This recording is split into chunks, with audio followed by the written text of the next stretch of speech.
provide some of the summary recommendations and findings that we found with our feasibility study. As Superintendent Benali has already indicated to you, this was a study that was funded by the Bureau of Indian Education and directed by the Department of Dine Education. We were pleased to have the opportunity from the Navajo Nation Teacher Education Consortium to complete this work. I've been working with Navajo Education since 1991, when I was invited by President Peterson Za, and at that time the director of the department was Anita Pfeiffer, and at that time they had a very large Ford Foundation grant for the preparation of teachers. And the stipulation that was provided within this project was, and this came directly from President Za, we want to prepare 1,000 Navajo teachers in 5 years. That was an incredible vision that started our work together as a Navajo Nation Teacher Education Consortium. The current members of that consortium, as Tim has already indicated, that include Arizona State, Northern Arizona University, also Prescott College, Dine College, Navajo Technical University right here in Crown Point, San Juan College, University of New Mexico, Fort Lewis College, University of Utah, and of course our own University of Northern Colorado. We were fortunate to be one of the founding members. We have been operating in a partnership with our consortium. The presidents of all of our universities signed a memorandum of agreement with the Navajo Nation president. And our guiding principle is that we are here to help in building the capacity of the Navajo Nation and their education system. Navajos know best what's best for the education of their children. So our guiding principle as we look through the study and how this feasibility report comes together is that we're focused on Navajo language, culture, philosophy of learning, extended to the standards that include history and government of Navajo, as well as KET, relation values. Our study team included roughly half of our Navajo Nation Teacher Education Consortium member institutions. We had 14 different individuals working on the 5 different areas of focus. And of those 14, 10 were native scholars. So we really worked hard to ensure that this report is authentic and represents the best interests of Navajo. This comes with a lot of top-level support, as Tim already articulated, from the President Obama, and the work that he did this past summer in Standing Rock and Crow Nation, and his commitment to sovereignty, and through both secretarial orders from the Department of Interior and the Secretary of Education in Washington, D.C. That only sets the stage that we have to see how this works from the perspective of local schools. So as we look at this,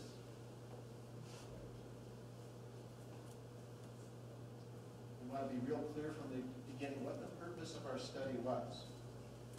So the purpose of the feasibility study was to assess the capabilities and options of the Department of Dine Education. There's no one way to do this work. And within our report, my colleague Mike was correct, there are only 124 pages in this report, not 126. But we looked at different options for the Department of Dine Education to assume full authority for the operations of the 66 BIE-funded facilities on the Navajo Nation. That includes the 31 BIE-controlled schools as well as the 35 granted contract schools.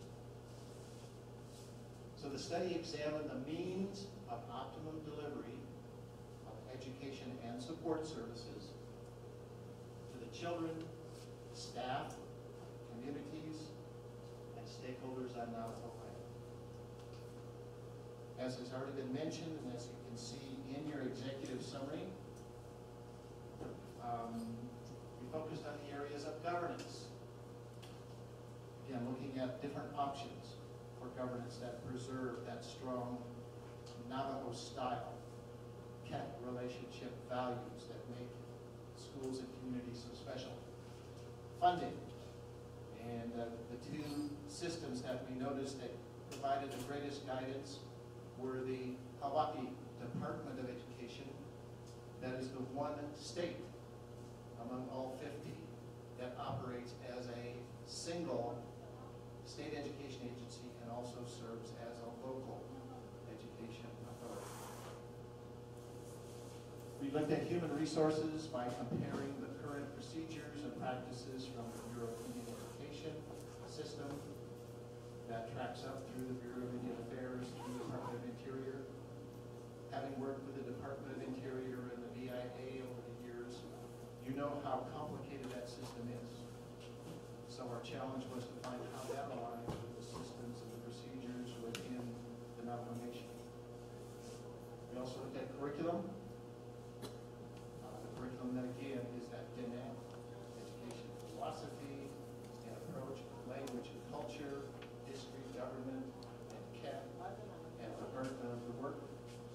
And then finding policies that are necessary for a Navajo Nation Bureau School District. Funded, again, supported by funding from the Bureau of Indian Education. Indian trust responsibility is essentially there. It needs to stay there. Looking at how that becomes a leadership responsibility for Navajo Nation and the support and the resources coming from the Bureau of Indian Education. So we'd like to start out by just sharing some of the information related to governance.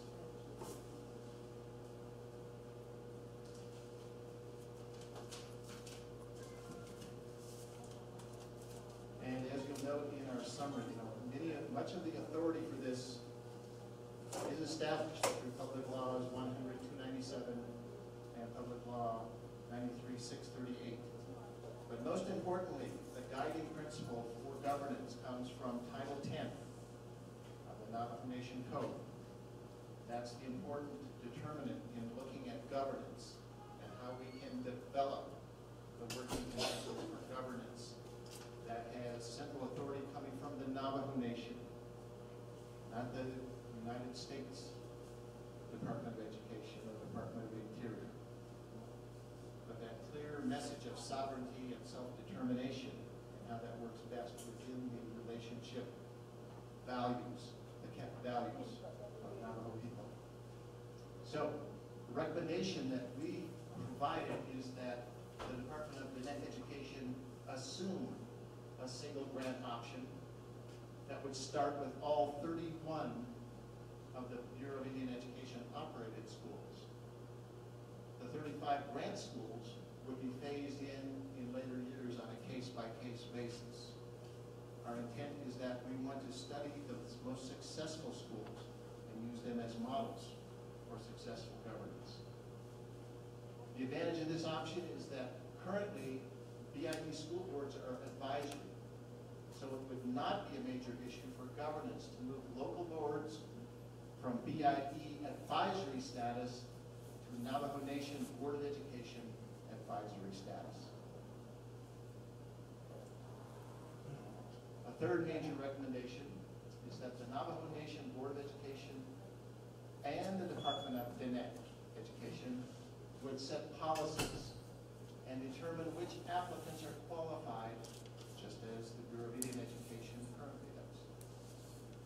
So the intent is to say, how do these two systems work? Where are their common points of agreement and alignment? And how does that build that system that, as Tim has indicated, would be a one grant? Some have described it as Navajo Nation as a state Department of Education level authority for education of all children. This option would allow the Department of Education to work with grant school boards as is required in the current Navajo Sovereignty and Education Act of 2005, specifically Title 10, to develop the plan for bringing the remaining 35 grant schools into the single grant operation.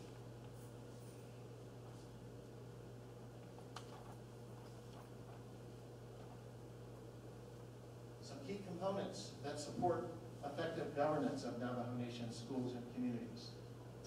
Within the Bureau of Indian Education blueprint for reform and redesign, there is mention in the description of regional resource centers. Regional resource centers were once used by the Bureau of Indian Education primarily for regulation and monitoring of the BIU-funded schools. But they will be changed to resources, to resource these schools with capacity building, professional development, training, and intra-communication to ensure fidelity of what we do. And again, I point out that within our Navajo Nation Teacher Education Consortium, our mission since 1991 has been to prepare teachers, prepare school leaders, to provide professional development, technical assistance, research and evaluation studies. Those are the key components that support a successful Navajo Nation education system. Some other key components: there will be a single school board at each of the regional resource centers. And recommendation will be composed of one community representative from each local policy council, which will meet monthly to guide the functions of regional capacity building services. Must ensure that the curriculum, the leadership, the assessment approaches are all focused on ensuring success of the system through strong teachers, strong leaders, and resulting in positive results and outcomes for Navajo children and families. Each of the 66 schools will be led by either a local policy council comprised of 2 community members, principal, business manager, a lead teacher, or a local school board. Whichever option is selected, these bodies will provide local guidance, communication, and school and policy protocol. So the intent is, again, as you find in many states, there can be multiple local schools that are served by a regional structure and directed by a large entity, the Navajo Nation Board of Education, Department of Education, which assumes that responsibility as a single grant state education agency level authority.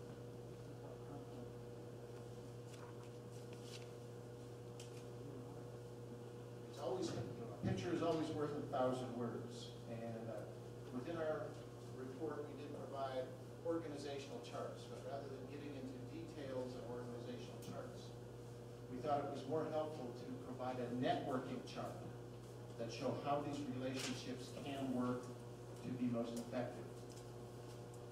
So I mentioned briefly,